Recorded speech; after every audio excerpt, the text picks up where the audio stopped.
राधे राधे, जय श्री कृष्णा।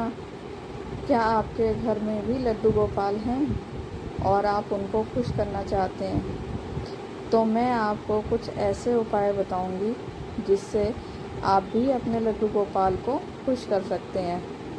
अगर आप मेरे चैनल पर नए हैं तो प्लीज़ सब्सक्राइब कर लें, और अगर वीडियो पसंद आए तो लाइक ज़रूर करिएगा और अपने दोस्तों के साथ शेयर भी करिएगा, और कमेंट बॉक्स में राधे राधे ज़रूर लिखिएगा।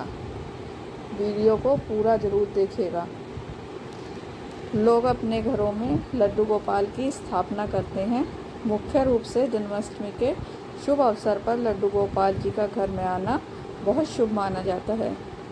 लड्डू गोपाल घर के मंदिर में स्थापित करने से घर में खुशहाली, धन, वैभव और ऐश्वर्य की प्राप्ति होती है। लेकिन क्या आप जानते हैं कि यदि आपके घर में लड्डू गोपाल जी हैं तो आपको कुछ बातों का विशेष रूप से ध्यान रखना होता है। यदि आपको इस बारे में जानकारी नहीं है तो आज मैं आपको उन नियमों के बारे में बता रही हूँ जिन बातों का विशेष रूप से ध्यान रखना अति आवश्यक होता है।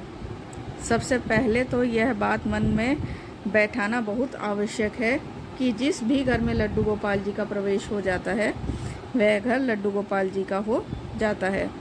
इसलिए मेरा घर का भाव मन से समाप्त हो जाना चाहिए, अब वह लड्डू गोपाल जी का भी घर है। दूसरी विशेष बात यह है कि लड्डू गोपाल जी अब आपके परिवार के सदस्य हैं। सत्य तो यह है कि अब आपका परिवार लड्डू गोपाल जी का भी परिवार है और लड्डू गोपाल जी को परिवार के एक सम्मानित सदस्य का स्थान प्रदान किया जाना चाहिए।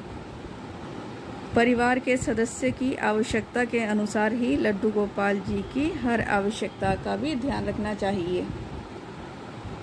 एक विशेष बात यह भी है कि लड्डू गोपाल जी किसी विशेष ताम झाम के नहीं बल्कि आपके प्रेम और भाव के भूखे होते हैं, और उनको जितना प्रेम, जितना भाव अर्पित किया जाता है वह उतने से ज़्यादा आपको देते हैं। प्रतिदिन सुबह के समय लड्डू गोपाल जी को स्नान अवश्य कराएं, लेकिन स्नान कराने के लिए इस बात का विशेष ध्यान रखें कि जिस प्रकार घर का कोई सदस्य सर्दी में गर्म और गर्मी में ठंडे पानी से स्नान करता है, उसी प्रकार से लड्डू गोपाल जी को भी स्नान के लिए मौसम के अनुसार पानी का चयन करें। स्नान के बाद प्रतिदिन स्वच्छ वस्त्र भी पहनाएं। जिस प्रकार आपको भूख लगती है उसी प्रकार लड्डू गोपाल जी को भी भूख लगती है, अतः उनके लिए भोजन का विशेष ध्यान रखें। भोजन के अतिरिक्त सुबह का नाश्ता, शाम की चाय आदि का भी ध्यान रखें। घर में कोई भी खाने की वस्तु आए, लड्डू गोपाल जी को सबसे पहले भोग जरूर लगाएं।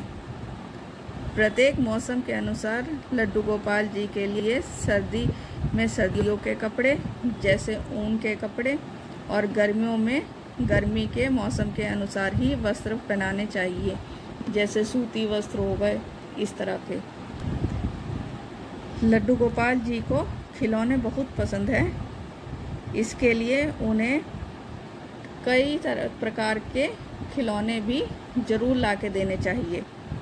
समय समय पर लड्डू गोपाल जी को बाहर घुमाने भी जरूर लेकर जाएं। लड्डू गोपाल जी से कोई ना कोई नाता अवश्य बना कर रखें, चाहे वह भाई का हो या फिर पुत्र का हो या फिर मित्र का हो या फिर गुरु का हो, कोई भी क्यों ना हो। जो भी नाता लड्डू गोपाल जी से बनाएं उसको प्रेम और निष्ठा से निभाएं। अपने लड्डू गोपाल जी को कोई प्यारा सा नाम जरूर दें। लड्डू गोपाल जी से प्रेम पूर्वक बातें करें, उनके साथ खेलें। जिस प्रकार घर के सदस्य को भोजन कराते हैं उसी प्रकार उनको भी प्रेम से भोजन कराएं। सबसे पहले लड्डू गोपाल जी को भोजन कराएं, उसके बाद स्वयं भोजन करें। प्रतिदिन रात्रि में लड्डू गोपाल जी को शयन जरूर कराएं। जिस प्रकार से एक छोटे बच्चे को प्रेम से सुलाते हैं उसी प्रकार से उनको भी सुलाएं, थपथपाएं, लोरी सुनाएं। प्रतिदिन प्रेम पूर्वक उनको पुकार कर ही जगाएं। किसी भी घर में प्रवेश के साथ ही लड्डू गोपाल जी में प्राण प्रतिष्ठा हो जाती है, इसलिए उनको मात्र प्रतिमा न समझकर घर के एक सदस्य के रूप में ही उनके साथ व्यवहार करें। यूँ तो और भी बहुत से कार्य हैं जो भक्त अपनी श्रद्धा के अनुसार करते हैं, किंतु यदि इन बातों पर ध्यान दिया जाए तो लड्डू गोपाल जी को सरलता से प्रसन्न किया जा सकता है। अगर आपको यह जानकारी अच्छी लगी हो तो प्लीज़ लाइक, शेयर, सब्सक्राइब ज़रूर करिएगा और कमेंट बॉक्स में राधे राधे ज़रूर लिखिएगा। राधे राधे, जय श्री कृष्णा।